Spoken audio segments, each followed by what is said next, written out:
I had seen my fair share of courtrooms, stuffy, intimidating, and filled with people who carried themselves as if they owned the world. But that day, something felt different. Maybe it was the murmurs that rippled through the crowd as she walked in. A girl, no older than 17, dressed in a simple blouse and skirt, clutching a folder so tightly that her knuckles turned white. She looked nervous, her eyes scanning the towering wooden walls, the polished floors, and the rows of suited lawyers who barely glanced her way. The judge, an older man with sharp eyes and an air of impatience, sighed as he adjusted his glasses. "Miss Carter," he said, his voice laced with skepticism, "I assume you're ready to make your argument?" The girl, Sarah Carter, nodded quickly. She stepped forward, clearing her throat, but before she could speak, a chuckle echoed from one side of the courtroom. It came from the opposing counsel, an experienced lawyer with graying hair and an expensive suit. He leaned back in his chair, smirking. "Your Honor, with all due respect, is this really necessary? This is a courtroom, not a school debate club." A few people laughed. The judge didn't say anything, but his expression showed he wasn't taking her seriously either. I clenched my fists, feeling a strange anger on her behalf. I had seen people dismissed before, but something about this girl, her determination, the way she stood her ground despite the humiliation, made me uneasy. Sarah swallowed, took a deep breath, and then lifted her chin. Her voice, though soft at first, carried a quiet strength. "Your Honor, I understand that I may not look like I belong here," she said. "But I assure you I have every right to stand before you today, because what I'm about to present isn't just another case, it's a fight for justice that affects thousands of people, and I won't let prejudice or doubt silence me." The courtroom fell silent. I sat up straighter, my curiosity piqued. Maybe this girl wasn't here by accident, maybe she was about to change everything. For a moment the courtroom was frozen in silence. Sarah stood there, her hands gripping the edges of her folder, her chest rising and falling in steady breaths. The judge glanced down at her over his glasses, his fingers tapping against the wooden bench. "Very well," he said, though his tone remained skeptical. "Proceed." Sarah nodded, flipping open her folder with careful precision. "I stand before you today," she began, her voice stronger now, "because an injustice is being ignored, one that affects thousands of people who have been silenced for far too long." The opposing attorney sighed loudly, shifting in his chair as if bored already. I saw the smirk on his lips, the way he folded his arms as if he already knew how this would end. Sarah didn't falter. "This case isn't just about legal technicalities," she continued. "It's about people, families, lives that have been torn apart by a system that refuses to acknowledge its own failures."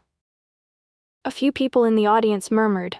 I noticed a woman in the back wiping her eyes as if Sarah's words had already struck something deep within her. Then Sarah did something no one expected. She turned, walked toward the plaintiff's table, and held up a photograph. It was worn at the edges, as if it had been handled too many times. "This," she said, her voice trembling just slightly, "is Emily Carter. My sister." A hush fell over the room. I sucked in a breath. No one had mentioned that. No one had said she was personally connected to this case.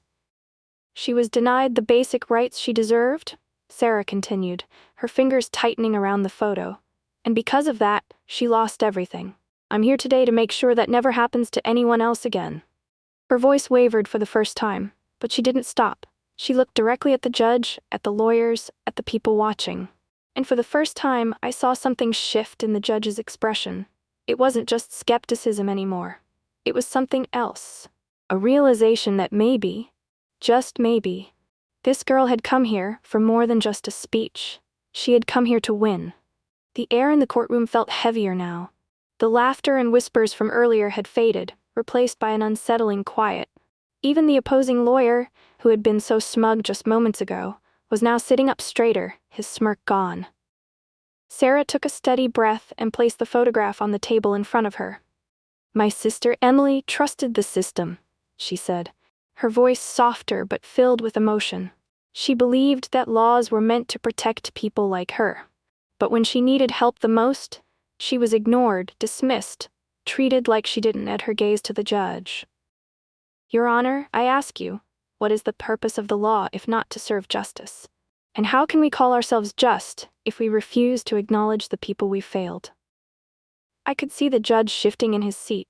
He was listening now. Really listening. Sarah continued, flipping through the pages in her folder. I have evidence here. Letters, reports, ignored complaints, all proving that Emily's case was mishandled. And not just hers.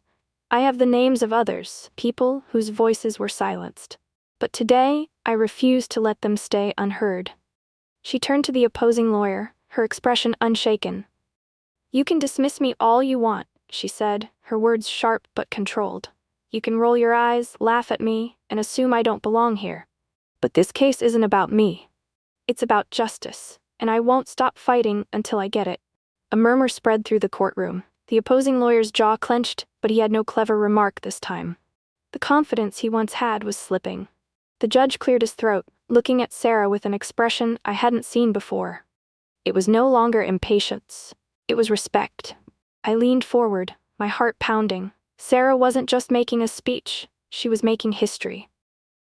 The courtroom was no longer just a place of legal proceedings, it had become a battlefield of truth. And Sarah stood at the center of it, unwavering.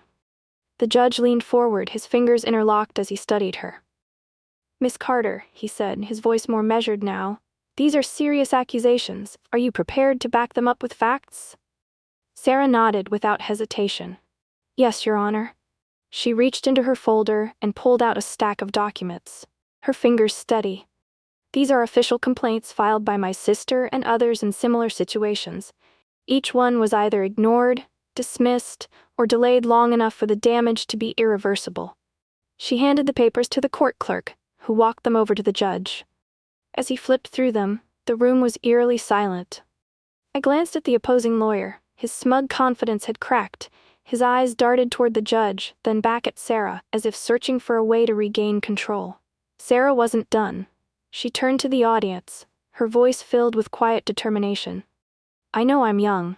I know many of you think I don't belong here. She paused, letting her words sink in. But what I lack in years, I make up for in truth. And the truth is, people's lives were destroyed because no one wanted to listen. A woman in the back sniffled, dabbing her eyes with a tissue. A man near the front crossed his arms, nodding slightly. The judge let out a long breath, setting the documents down. He glanced at Sarah, then at the opposing lawyer. Counselor, do you have a response? The lawyer cleared his throat, but for the first time he seemed unsure. Your Honor, while this is certainly compelling, we must consider whether these documents are admissible.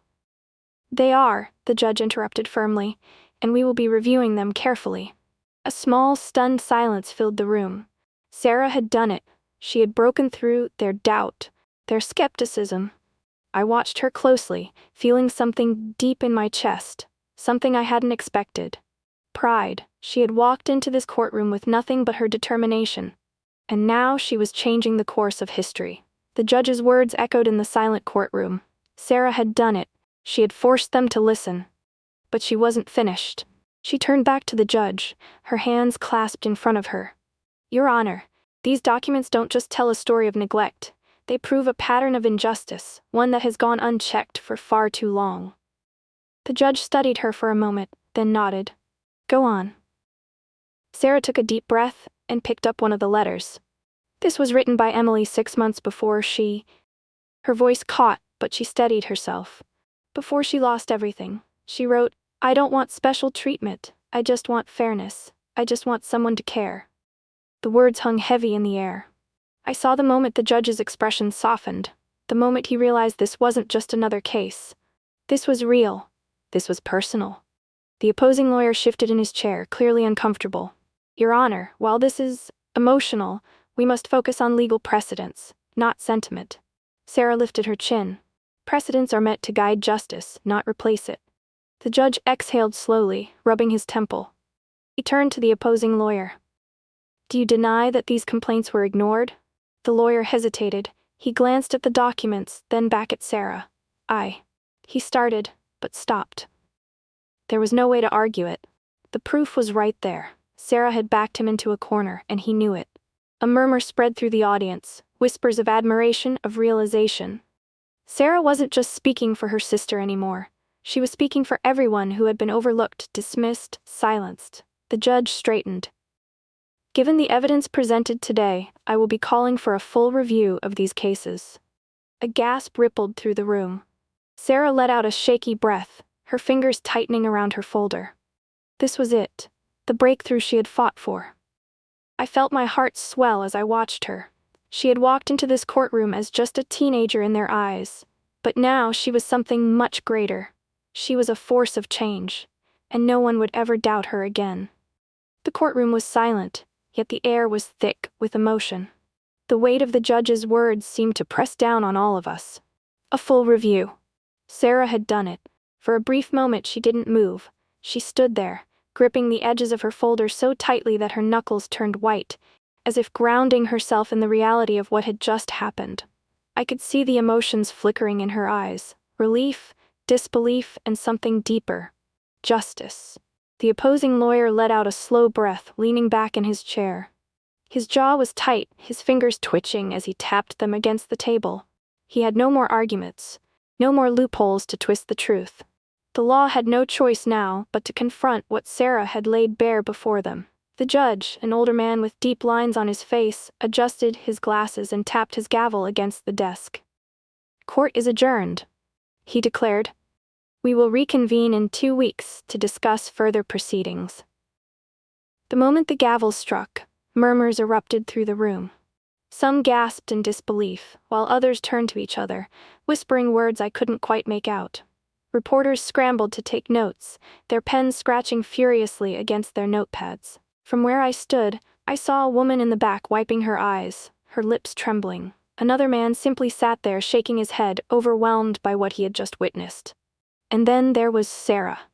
She turned slowly, her gaze scanning the room. I knew what she was looking for. Not just approval, not just validation, but proof that what she had done mattered. That people understood. Her eyes met mine. For a moment, neither of us spoke. I wanted to say something, to tell her how proud I was, how incredible she was. But my throat was tight, my words trapped behind the lump of emotion rising inside me. So instead, I just gave her a small nod. She took a deep breath, steadying herself. And then, as she passed the opposing lawyer, she stopped. Her shoulders squared, her chin lifted slightly, and with quiet strength, she said, "Next time, don't underestimate the people who are fighting for what's right." The lawyer didn't respond. He simply swallowed hard, avoiding her gaze. Sarah didn't wait for a reaction. She didn't need one. She walked out of the courtroom with her head held high, carrying the kind of confidence that only comes from knowing you have done something truly important. But outside, another battle awaited. The second she stepped through the courthouse doors, chaos erupted. Reporters surged forward, their microphones thrust in her direction. Camera flashes burst through the air like lightning, and voices called her name every direction. "Miss Carter, over here."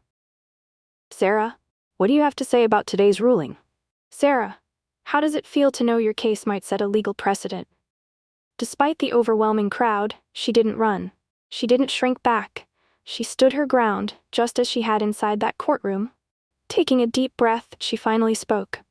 "It's not just my case," she said, her voice steady, unwavering. "It's about everyone who was ignored. And if today proved anything, it's that we don't have to stay silent." The crowd went still for a beat, and then applause. Cheers, people nodding in admiration, in respect. I stood off to the side, my chest tightening with emotion. She wasn't just a teenager anymore. She was a symbol of change, a voice for those who had none. And history would remember her. Wow, what an incredible journey. Sarah's story reminds us that courage has no age limit, and that standing up for what's right can change the course of history. If this story moved you, don't forget to like this video, comment your thoughts below, and share it with someone who needs a little inspiration today. And if you love powerful emotional stories like this, make sure to subscribe and turn on the notification bell so you never miss another one. Thank you for watching, and remember, your voice matters. See you in the next story.